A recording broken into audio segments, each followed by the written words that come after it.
बहुत ही कड़ी मशक्क़त के बाद मैं कक्षा 11वीं के अर्थशास्त्र का जो पेपर है उसका हल लेके आया हूँ। तो वीडियो पूरी देखिएगा, आपको समझ में आ जाएगा। और यदि अभी तक आपने हमारे चैनल को सब्सक्राइब नहीं किया है तो सर्वप्रथम चैनल सब्सक्राइब कर लें, क्योंकि हो सकता है मैं अर्थशास्त्र के प्रश्न क्रमांक 5 से और आगे का हल बस अभी तुरंत कुछ घंटों बाद ही डाल दूं। तो प्लीज़ सब्सक्राइब कर लीजिएगा। तो जो हमारा अर्थशास्त्र का पहला प्रश्न था वो बहुविकल्पी था। तो उसका पहला प्रश्न जो है वो है हमारा, देश में स्वाधीनता के समय कृषि की स्थिति। तो इसका उत्तर होगा बी नंबर, बहुत पिछड़ी स्थिति थी। देश में स्वाधीनता के समय कृषि की स्थिति बहुत पिछड़ी थी।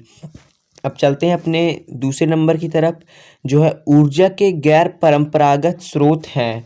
तो इसका होगा ए नंबर, सौर ऊर्जा। जी हाँ फ्रेंड्स, इसका होगा ए नंबर, सौर ऊर्जा। अब अपने प्रश्न क्रमांक 3 की ओर चलते हैं, जो है सांख्यिकी गणना का विज्ञान है, यह परिभाषा दी है। तो इसका होगा फ्रेंड्स हमारा ए एल बाउले, सी नंबर, ए एल बाउले ने सांख्यिकी गणना का विज्ञान परिभाषा दी है। अब चलते हैं अपने चौथा नंबर जो प्रश्न है, स्वतंत्रता प्राप्ति के समय भारत की सर्वाधिक जनसंख्या कार्यरत थी। इसका उत्तर होगा प्राथमिक क्षेत्र, ए नंबर। तो आप लिख लीजिएगा, ठीक। अब चलते हैं अपने प्रश्न क्रमांक 2 की ओर। जो हमारा प्रश्न क्रमांक 2 था वो खाली स्थान था। पहला था हमारा, भारत में जनगणना ब्लैंक वर्षों के बाद की जाती है। इसका उत्तर होगा 10 वर्षों के बाद की जाती है। फिर अब दूसरे नंबर में चलते हैं, भारत में पहली रेलगाड़ी मुंबई से थाने के बीच चलाई गई थी। जी हाँ फ्रेंड्स, भारत में पहली रेलगाड़ी मुंबई से थाने के बीच चलाई गई थी।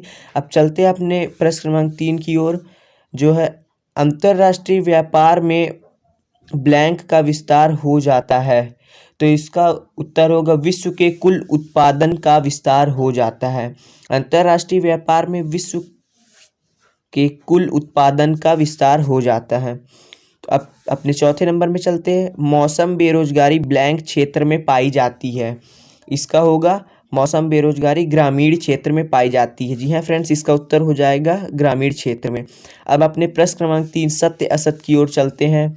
जो पहला था, भारत में औपनिवेशिक नीति का अच्छा प्रभाव पड़ा। तो ये हमारा असत्य होगा। फिर दूसरे की ओर चलते हैं, वर्तमान में योजना आयोग को समाप्त कर दिया गया है। ये हमारा सत्य है। अब तीसरे में चलते हैं, कुटीर उद्योग में स्थानीय मांग को पूरा करते हैं। ये भी हमारा सत्य होगा।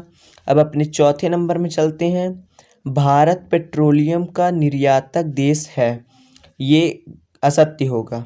तो पहला गलत है, दूसरा सही है, तीसरा सही है, चौथा गलत है। फ्रेंड्स, यदि अभी तक आपने हमारे चैनल सब्सक्राइब नहीं किया, सबसे पहले चैनल सब्सक्राइब करें, ताकि अर्थशास्त्र के और जो प्रश्न उनका हल मैं आपके लिए ला पाऊँ। अब सीधा चलते हैं अपने प्रश्न क्रमांक 4 की ओर, जो हमारा एक शब्द में उत्तर था। पहला है, भारत में किस प्रकार की अर्थव्यवस्था को स्वीकार किया गया है। तो इसका उत्तर आप लिखेंगे मिश्रित अर्थव्यवस्था को। जी हाँ फ्रेंड्स, इसका उत्तर होगा मिश्रित अर्थव्यवस्था। फिर दूसरा है, व्यापार का क्या मुख्य उद्देश्य है। तो इसका जो उत्तर होगा वो है लाभ का मान। आप उत्तर लिखेंगे लाभ का मान।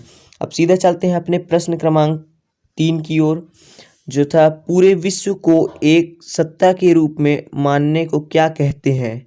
तो इसका थोड़ा डाउटफुल है, तो आप पता कर लीजिएगा। अब चलते हैं अपने चौथे नंबर में, पवन ऊर्जा कैसा स्रोत है।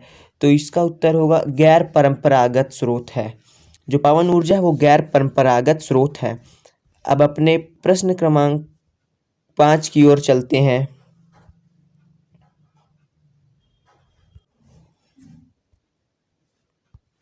तो फ्रेंड्स, अब अपने प्रश्न क्रमांक 5 की ओर चलते हैं, जो हमारा सही जोड़ी था। तो जो पहला है, मध्य प्रदेश में साक्षरता, इसका होगा बी नंबर 69.3%। और जो हमारा दूसरा है, घाटे की वित्त व्यवस्था, ये हमारा हो जाएगा चौथा नंबर, मुद्रास्फीति के कारण। फिर तीसरा है, भारत में नीति आयोग का गठन, इसका हो जाएगा हमारा पहला नंबर 1 जनवरी 2015। फिर जो हमारा चौथा है वो है अदृश्य बेरोजगारी, अदृश्य बेरोजगारी ये होगा छिपी बेरोजगारी, सी नंबर। कुल मिला के पहले का हो जाएगा बी नंबर, दूसरे का हो जाएगा डी नंबर, तीसरे का हो जाएगा ए नंबर और चौथा का हो जाएगा सी नंबर। तो फ्रेंड्स ये था अर्थशास्त्र कक्षा 11वीं का प्रश्न क्रमांक 1 से 5 तक का उत्तर। और हमारा चैनल सब्सक्राइब कर लीजिए ताकि इसके आगे का हल आपको तुरंत मिल जाए। थैंक्स।